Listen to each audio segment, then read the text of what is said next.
Hello दोस्तों, नमस्कार। Welcome to my YouTube channel. आज हम डिस्कस करने वाले हैं बर्गर पेंट्स इंडिया लिमिटेड के क्वार्टर 2 के रिजल्ट डिक्लेयर हो गए हैं और वो रिजल्ट कैसे रहे अभी हम डिस्कस करने वाले हैं।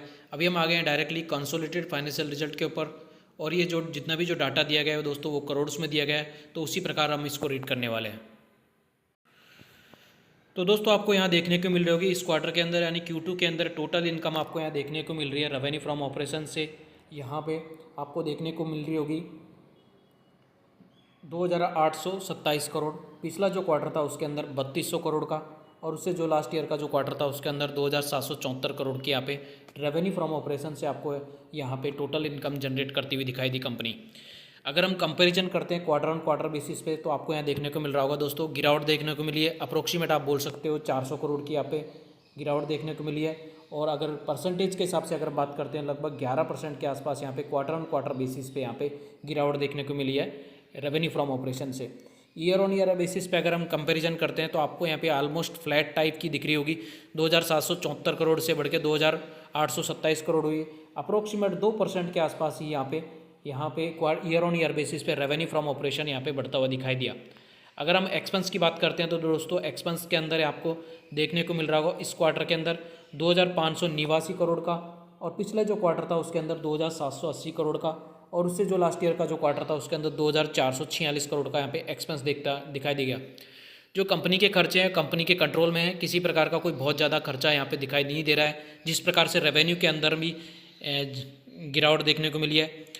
अगर हम टोटल प्रॉफिट की बात करते हैं net profit for the period यानी कि जो सब खर्चे काटने के बाद में जो नेट प्रॉफिट की बात करते हैं जो इस क्वार्टर के अंदर आपको देखने को मिल रहा है 206 करोड़ का। पिछला जो क्वार्टर था उसके अंदर 315 करोड़ का और उससे जो लास्ट ईयर का जो क्वार्टर था उसके अंदर 269 करोड़ का आपको यानी कि 270 लगभग 270 करोड़ का यहाँ पे नेट प्रॉफिट दिखाई दिया था पिछले सितंबर 2024 के अंदर। अगर कंपैरिजन करते हैं तो आपको यहाँ देखने को मिल रहा है गिरावट देखने को मिल रही है 315 करोड़ से घट के 206 हुई यानी कि 34% के आसपास आपको यहाँ पे क्वार्टर ऑन क्वार्टर बेसिस पे गिरावट देखने को मिली है नेट प्रॉफिट के अंदर। इसी प्रकार अगर ईयर ऑन ईयर बेसिस पे कंपैरिजन करते हैं तो यहाँ पे भी आपको गिरावट देखने को मिल रही है 269 यानी कि 270 करोड़ से घट के 206 हुई यानी कि आप बोल सकते हो लगभग 23% यहाँ पे भी गिरावट देखने को मिली है ईयर ऑन ईयर बेसिस पे भी।